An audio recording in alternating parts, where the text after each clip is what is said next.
Okay, geometry and mensuration is a very important part, and I do assume that there will be about 6 to 7 questions that will come from this, or maybe about at least 5 questions for sure. But the topics that you're going to cover are going to be very basic in nature: triangles, quadrilaterals, a little bit of circles, right, and very basic elements of this. And then the mensuration part, where you do measurements using whatever you have learnt as a part of the triangular thing. And three-dimensional figure could be your cubes, cuboids and cylinders. So in this session, I'm going to cover all the major important properties that you need to know by using problems to illustrate these properties. So you're going to learn the properties and revise the properties using some very basic essential problems. Okay, the first thing that you need to know in triangles or in geometry is to know the properties of lines. So whenever you talking about lines, so anything that's, if you take any 2 points A and B, the shortest distance between the 2 points is when you draw a straight line that joins these 2 points. So that gives you the shortest distance. So whenever any 2 lines are crossing each other, we see that if this is line L1 and this is line L2, we refer to these angles out here as vertically opposite angles. So if this is angle A, this will also be equal to angle B. If this is angle B, this will also be equal to angle B. And you will also note in this, because this is a straight line makes an angle 180 degrees. So you'll find that A plus B is equal to 180 degrees. So the first thing that you must know whenever you're talking about a straight line, right? A straight line makes an angle 180. 2 straight lines, when they cross each other, the vertically opposite angles are equal. In the case of parallel lines that have in one sense do not cross each other. I mean, even if you go on extending them to infinity, they are not going to cross each other, or essentially the distance between these 2 lines is always constant. So whenever you refer to distance between lines, remember we are referring to the perpendicular distance, right? It's not this distance. So this is not the case. So this got to be perpendicular distance. So that is what we use to refer to as distance between, right? So whenever you draw 2 parallel lines, I think there are some properties that emerge, right? And the properties are where we say these are called corresponding angles. So angle 2 will be equal to angle 6. Similarly, angle 4 will be equal to angle 8. Angle 1 will be equal to angle 5. And angle 3 will be equal to angle 7. So this is the property of corresponding angles being equal. We also have alternate angles. So if I take this angle out here, this will also be equal to angle 3 will be equal to angle 6. Angle 4 will be equal to angle 5. So these are referred to as alternate angles.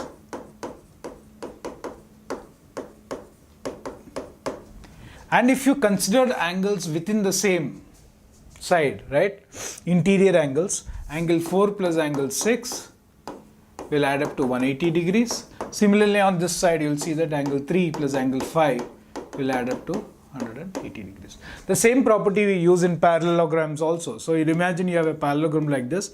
We say that these 2 angles will add up to 180, right? And these 2 angles will again add up to 180. So these 2 must be equal. So that property actually comes from the fact that the 2 lines happen to be parallel. So the first thing that you should know is the properties of parallel lines.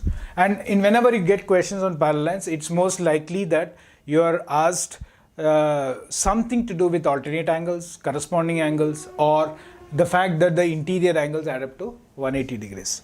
Now let's look at the next part, which is your straight lines. So, sorry, triangles. So if I look at triangles, so let me take some of the properties that you need to know about triangles. To start off, we must know what kind of triangles. If all the 3 sides are equal, we call them as an equilateral triangle.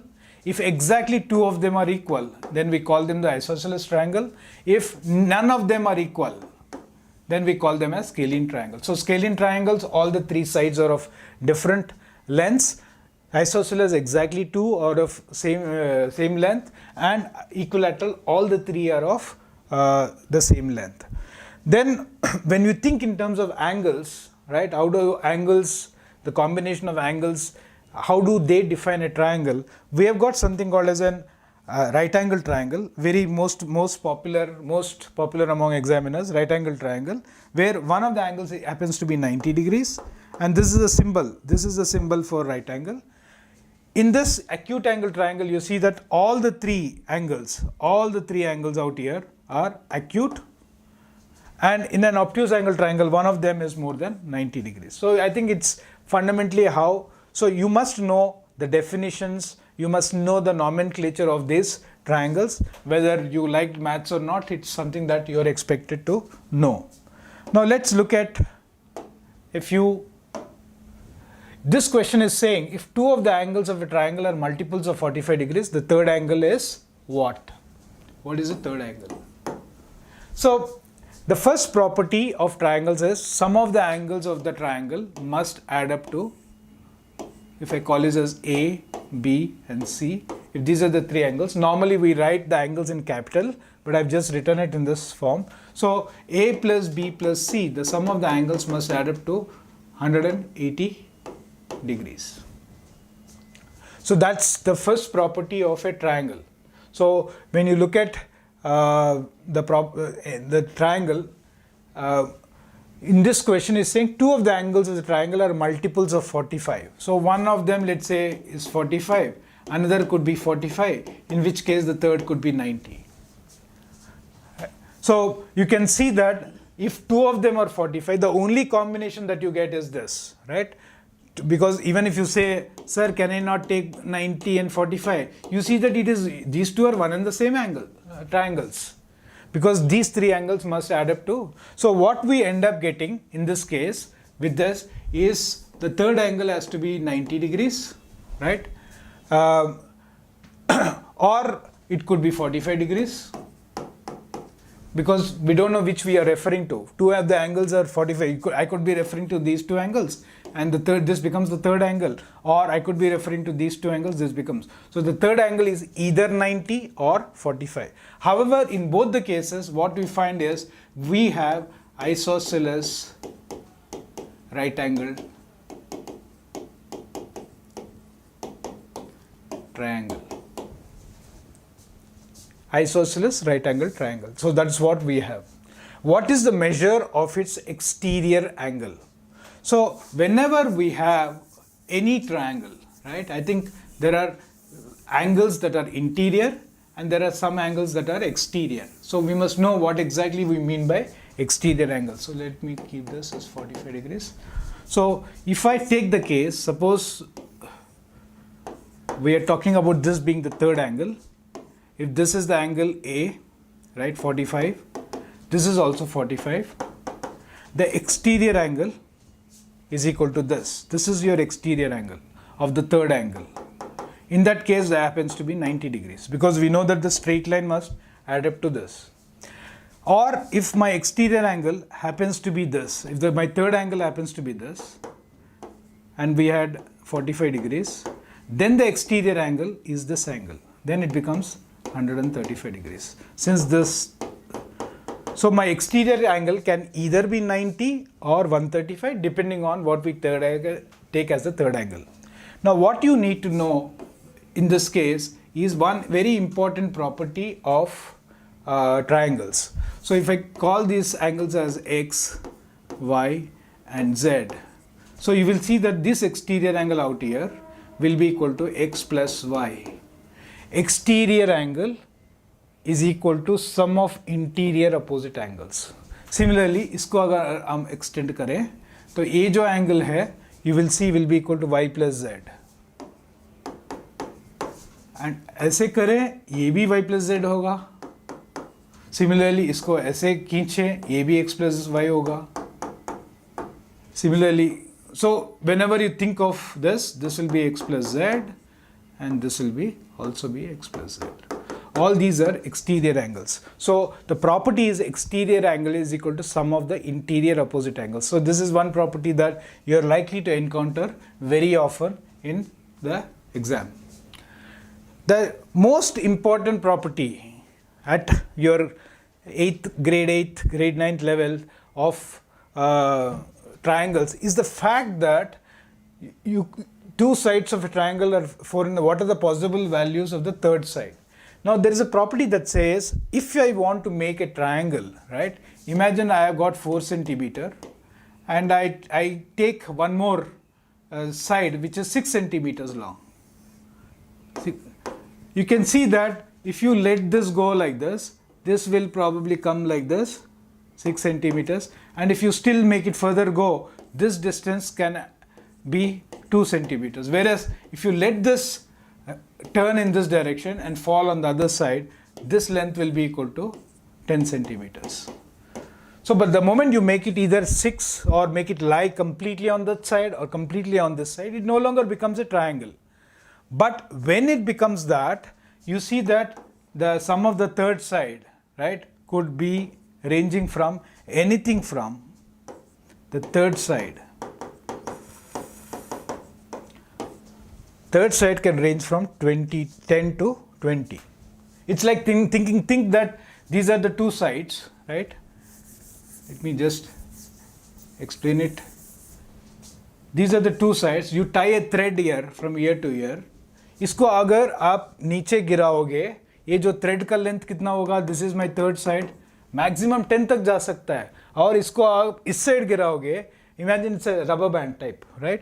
इस side गिराओगे, you will find that the third side will be just a little more than your 2 centimeters. So in general, whenever we take any two dimensions like this, I will say the third side must be less than 4 plus 6 and must be greater than 6 minus 4. So this is one thing that you must keep in mind. This is a very important, what is the important property? The third side must be less than the sum of the other two sides and must be greater than the difference of the other two sides. Very critical, very important property, essential property of a triangle. Now this question is going to illustrate the concept of a right angle triangle, and we will study about Pythagoras theorem here. Now what is the question saying? What is the length of the longest side of a right angle triangle if the shortest sides are 6 and 8 respectively? The shorter sides. So if I take this side as 6, this is 8, the longest side of any triangle will be the side that is opposite to the biggest angle. So in this case, which is the biggest angle? This is obviously my biggest angle in this triangle. Hence, the longest side will be what we call as the hypotenuse.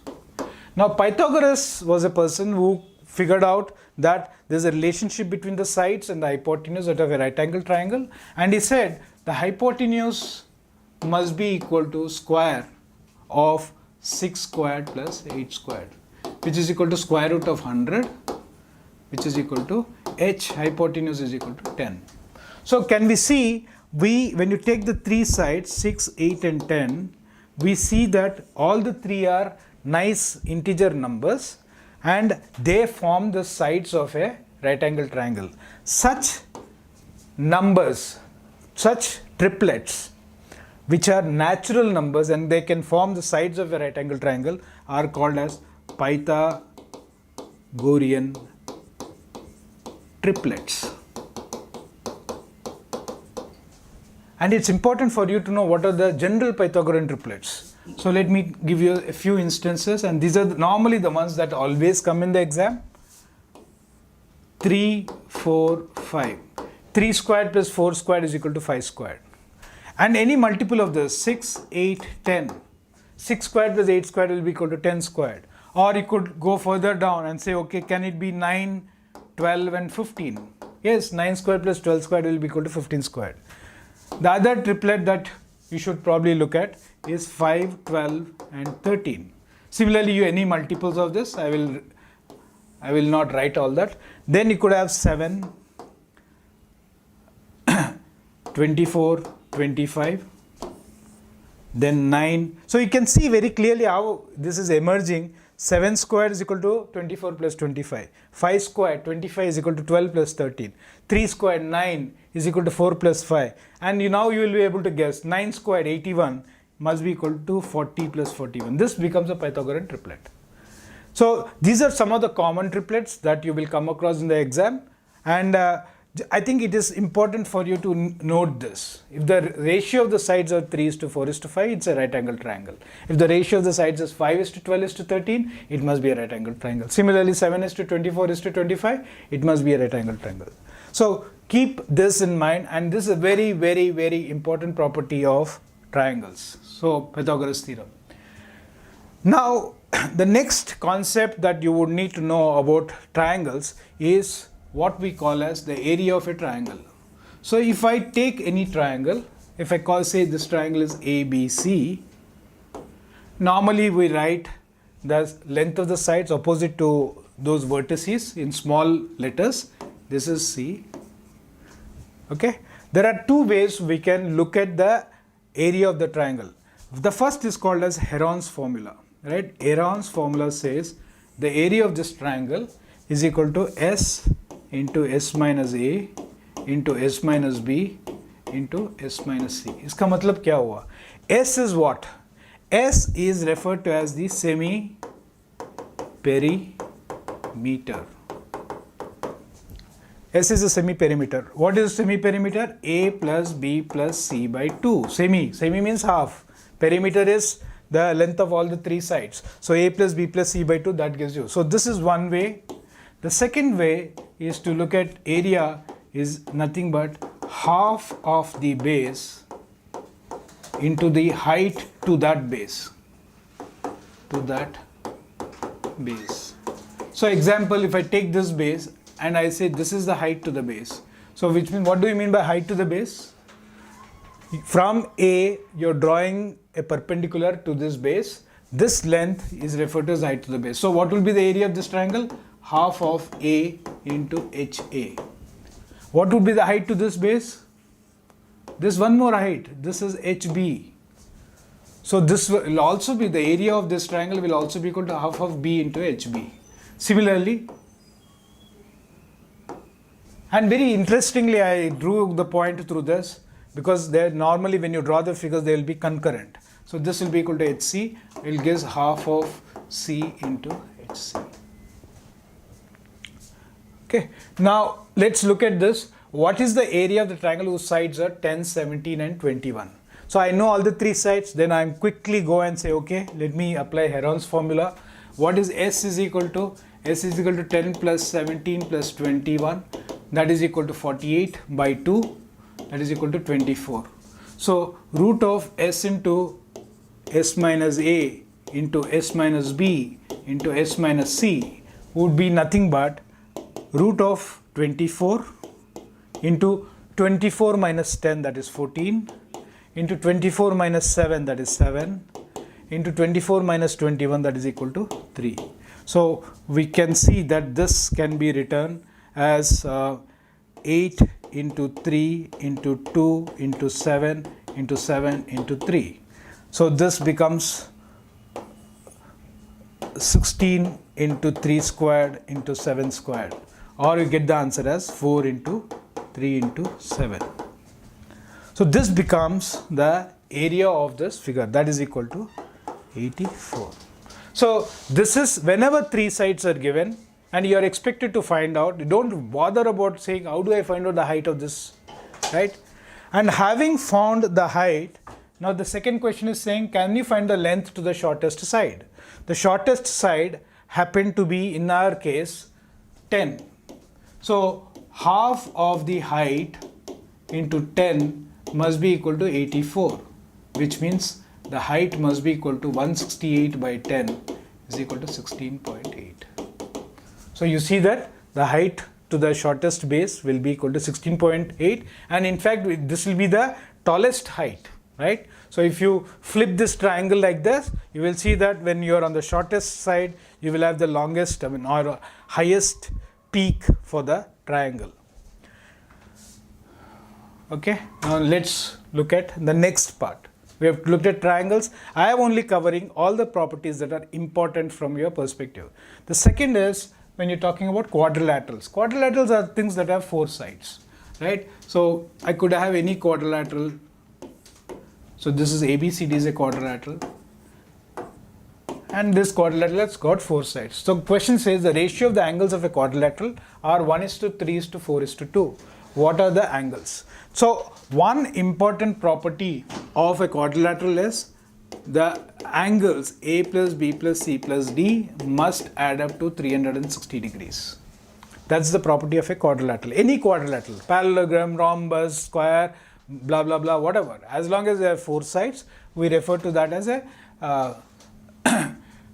there are some combination, some complexity called convex and concave. I'm not getting into it, but a figure that looks like this, typically what the quadrilateral that you come across, this is what it is. So when you say that the four sides are in this ratio, this x is the smallest side, then you have 3x, then 4x, then 2x. This must add up and give you 360 degrees. So we know that 10x is equal to 360, which means x is equal to 36 degrees. So which implies the angles that we are talking about will be, one will be 36 degrees, then we have 72, then we have 108, and we have 144. So these are the four angles. I have just written them in ascending order, right? So these are the four angles that you will find when you try to construct this quadrilateral.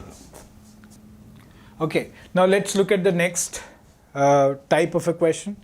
It says the area of a rectangle PQRS is how much if the area of a triangle APQ is 24, where A is on the side. So let me draw a rectangle. Is saying a rectangle PQRS. A rectangle, as we know, is a parallelogram where the angles are 90 degrees, and we normally refer to this as the length and this is the breadth. And the rectangle, the length need not be equal to breadth. However, if you think of a square, all the four sides will be equal. It will just similar to a rectangle. Only thing is, in a square, the length will be equal to breadth, and that may not be the case in the case of a rectangle. So the area of a rectangle is given, and we need to find if the area of the triangle APQ. So if I call this as PQ, RS, and A is on the side RS. Okay. Now we have been given that this is point A, and this area out here is 24. This area is 24. I know the area of this is nothing but half of length into the height. Height will be equal to the breadth. This is the area of the triangle. Whereas the area of the rectangle is equal to length into breadth. So whether this point lies here or here or here, it doesn't matter, right? In each of these cases, you will find that irrespective of where this point A is, you will find that the area of the rectangle will be twice the area of the triangle. So the answer to this question will be equal to 48. Now in the same question, the question is saying if the length is thrice the breadth, what is the length of the diagonal? So we know the diagonal is nothing but the line joining the opposite vertices. Okay. And let me say this is 3x and this is x and this is my diagonal. So I need to find out what is. So when I know what I need to find out what is the value of d. So I know from my equation that 48, which is the area of the rectangle, must be equal to x into 3x, the length into breadth, or x squared is equal to 16. So x will be equal to 4. So I am going to get 12 here, I am going to get 4 here, which implies this value must be equal to root of 12 squared plus 4 squared, which is equal to root of 4 root of 10. So this gives you the length of the diagonal. So what is that we use? We use the concept that the diagonal is nothing but the longest, the line joining, the longest line joining any two points on the perimeter of the rectangle. In fact, it is joining the two opposite vertices. And remember one thing, don't make this mistake that the diagonal is going to bisect this. This is not true. Diagonal bisects this angle only in the case where the figure is a rhombus or it's a square, right? So remember, square is also a rhombus. Don't keep confusing. Rhombus is any side that has got all the four sides is equal. Any parallelogram that has got all the 4 sides are equal. Whereas square is a type of a rhombus where all the 4 sides are equal, and on top of it we see that the angles are equal to 90 degrees. Okay. What is the area of a rhombus whose diagonals are 10 and 24? So let me draw a rhombus. Rhombus is a parallelogram where all the 4 sides are equal. Suppose I say that this diagonal is 10 and this diagonal is 24. Now, one of the important things about rhombus is whenever you have a rhombus, and the 2 diagonals will always bisect each other at 90 degrees. Bisect ka matlab they are passing through the midpoint. So if this is 10, this will be 5, this will be 5, and this is 24, this will be 12 and 12. That is what it means. So when you look at the rhombus, now there are many things that we can gather from this. Remember, rhombus, all sides are equal. Don't keep distinguishing between square and rhombus. Square is a type of rhombus, and in a rhombus you will always see that these angles are getting bisected. These angles will get bisected. So these angles will get bisected. The only parallelograms in which the angles are bisected by the diagonals are rhombus. So what is the area of this rhombus? The formula for the area of a rhombus is half the product of the diagonals. So in this case, half of 10 into 24, which is equal to 120. And the next question is, what is the length of the side of such a rhombus? So we looked at the rhombus. We said that rhombus bisect each other. So the diagonals of a rhombus bisect each other. So we got 12 and 5, and you will find this is equal to 12 squared plus 5 squared. And I'm sure you remember that 5, 12 and 13 is a Pythagorean triplet. So the sides of this rhombus must be equal to 13. The next figure that you must know as a quadrilateral is what is called as a trapezium. Trapezium is something that has got 2 sides parallel to each other. So if there are 2 sides parallel to each other in a trapezium, and this length is A and this length is B and this height is H, the area of a trapezium is given by half of A into B into H. Sorry, half of A plus B, right? Half of A plus B into H, right? Or basically you add this to this, divide by 2 and multiply it by H. That gives you the area of a trapezium. There are certain types of trapezium where these two could be equal. Such trapeziums where these are equal are referred to as isosceles trapezium. So when these two are equal, you will see that the figure, these 2 angles will also be equal in the case of isosceles trapezium, not in any other trapezium. However, you can think of trapezium, if this angle is A, this angle is B, A plus B must add up to 180 degrees because these 2 are parallel lines. So all the properties that you have learned as a part of parallel lines will come in here. Now let's look at this question. What is the area of a trapezium with parallel sides at 10 and 18 and the distance between the parallel sides is 5. So if I were to just apply this formula, I will get half of 10 plus 18 into 5.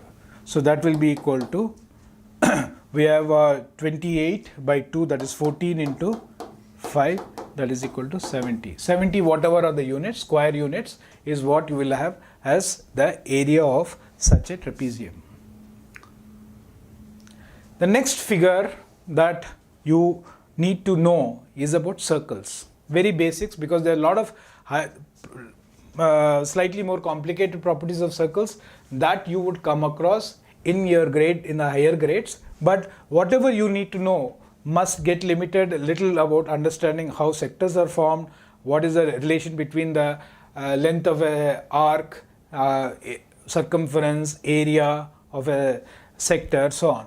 So if I take the question, what is the area of the sector of a circle of radius 7 units, which makes an angle of 60 degrees at the center of a circle. So if I take any circle, I have a circle here, and we know that the radius of the circle, if it is r, the area is given by pi r squared and the circumference is given by 2 pi r.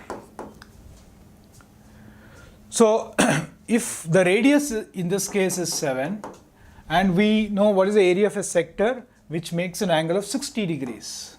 Let's say this is 60 degrees, 1/6 of the pizza. So if I want to know what is the area of this sector, first is I must know the area of the circle. I must know that since the angle here, so if I take this entire angle, this is 360 degrees, whereas we are only considering 60 degrees. So it means 1/6. So the area of the sector will be equal to this 60 degrees as a fraction of 360 into pi into r squared, which is equal to 1/6 of 49 pi. That will give you 49 by 6 pi. This will be the area of the sector. Now, when we talk about the area of the sector, in the same breath, I would like to also talk about the length of this arc. Just like we have the area length of this arc, if I call this as L, and the circumference of the circle is C, you will see that this ratio will be equal to area of the sector divided by the area of the circle. These two ratios must be the same, and this will be equal to the angle out here, 60 degrees by 360 degrees. So this one single expression should be able to give you the feel of all the various elements that you can find out from this single question. So here we have the answer for this question happens to be 49 by 6 pi. What is the length of a chord which is at a distance of 5 centimeters from the center of a circle whose radius is 13 centimeters? So let me draw a circle, and this circle, the radius is equal to 13 centimeter, and we have to, this is the radius of the circle, and we need to find out what is the length of a chord which is at a distance of 5 centimeters from the center of the circle. So if I take this is my chord, the center of this is 5 centimeters, and this is 13. We want to find out what is this length and this length. There is a property of what is called as a chord, right? This is the chord. AB is a chord and C is the center. So what it basically says is, if OB or rather OC is perpendicular to the chord AB, right? OC is a line that is drawn from the center of the circle to the chord AB, and if it's perpendicular to AB, then we say that C must be the midpoint.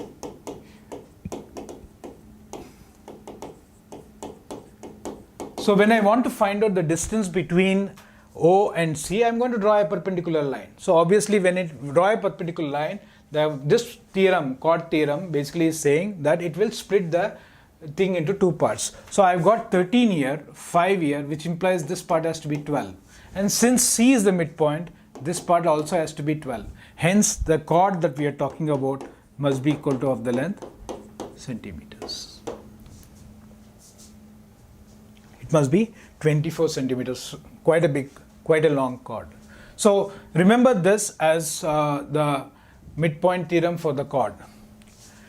The last part of geometry is how you combine whatever you have learned in the properties of figures and then measure areas, volumes, etc. What is the volume of a cylinder of radius 10 centimeter and radius of, for the height 10 centimeters, this is height 10 centimeter and the radius is 7 centimeters. So we have a cylinder, we know the height is equal to 10 centimeter, and such a cylinder is called right cylinders, because whenever you talk about right cylinder, if you look at the midpoint of the center at the top, the center of the circle at the top, the center of the circle at the bottom, they are exactly one above the other, or in other words, this cylinder is standing upright. I could also have a cylinder like this. this is not a right circular cylinder. So you must remember all the properties that we are talking about would be for a right circular cylinder. So in a right circular cylinder, you see that there are three parts to this. One is the area. Area consists of two areas, the curved surface area, which is you can see that surface at the outside, which is also referred to as lateral surface area. Remember, lateral surface ka matlab, the lateral surface area of the room that you are sitting in is the area of all the walls. It doesn't include your ceiling, it doesn't include the floor. So the area of this cylinder is equal to the curved surface area plus the area of the two ends, which are circles. So if I want to find out what is the area of the curved surface area, which is nothing but the circumference, that is 2 pi r, right, where r is my radius, 2 pi r into the height plus the area of the two ends, one at the top, one at the bottom, 2 pi r squared. So we can take out 2 pi r common and give 2 pi r into h plus r. And 2 pi r is 2 into 22 by 7 into 7, and that is 17. So you get the answer, this goes away. So we have 22 into 34. 34 times 20 is 680 plus 68, and so you have 748. So this is the way you find out the area of a cylinder, volume of a cylinder. Now what do I find out? How do I find out the volume of the cylinder? Volume of the cylinder will be equal to pi r squared, which is my area of the base, into the height. So in this case, if I were to find out the volume of the cylinder, it would be 22 by 7 into 7 into 7 into 10, which is equal to, this goes away. So we have 154 into 10, which is equal to 1540 centimeter cube in this case, because the units we are talking about is, here we'll have centimeter squared. So volume of a cylinder, lateral surface area of a cylinder, the total surface area of a cylinder. So this is your total area, total surface area, and that includes your curved surface area and the two ends of the cylinder. Now let's look at a cuboids, right? These are, now what is a cuboid? Cuboid is a, think of a rectangle, right? And you kind of stretch that rectangle out, you're going to get a figure that is a cuboid. And let me say that we want to find out the length of the longest diagonal. So if I take this side as 3, this side as 4, and this side as, this is 5, height is 5. Okay, this is 90 degrees, this is 90 degrees, and you also see that at the bottom it is 90. So when I draw this length is going to be root of 3 squared plus 4 squared, and this angle is 90 degrees, right? It is like, imagine आपके floor पे आपने एक corner से दूसरे line पे line डाला है, और वो जो लाइन है वो आपके कॉर्नर से it is at 90 degrees. So ये जो लेंथ है, this is the longest diagonal, इस पॉइंट से लेके इस पॉइंट तक. तो उससे क्या आएगा?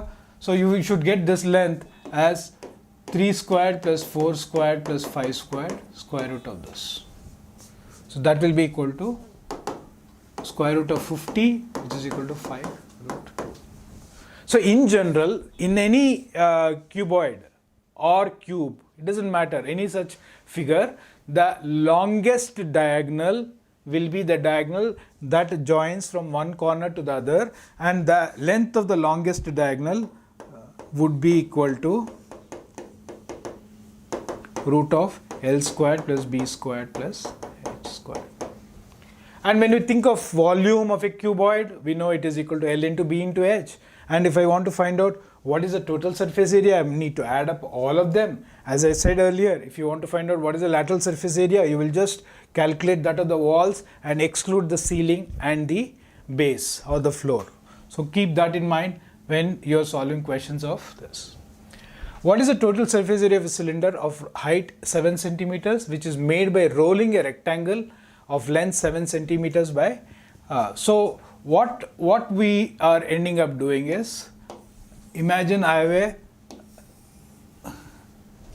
so I've just rolled it once, assume, let's say rolling.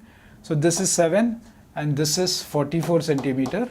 You kind of roll this, and obviously when you roll this, you rolled it up from here and on this side, and you're going to get a figure that looks like this, where this height is 7 and this circumference down here is 44. So I know that 2 pi r is equal to 44. Right? That happens to be the circumference of my base. That must be equal to this length, 44. So we know the value of r, right, which is what I am trying to find. R would be equal to 44 by 2 into 22 into 7. So this goes away, I'll get the value as 7. So the radius of this is equal to 7. And once you know the radius of it, you're asked to find a total surface area. Total surface area will be equal to what? The curved surface area. Total surface area equal to the curved surface area plus the area of the two ends, right? Area of pi r squared into 2. And the curved surface area is nothing but the circumference, that is 44 into 7 plus pi r squared, right? 2 pi r squared, 2 pi into 7 squared. So we get the answer as 44 into 7, that is 308 plus 98 pi. That gives me the total surface area, and he's asking you what is the total surface area. So remember, always whenever you're thinking of total surface area, you're thinking two things. One is the curved surface area and the area of the two ends. So that is broadly the main properties that you need to know when it comes to geometry. Thank you.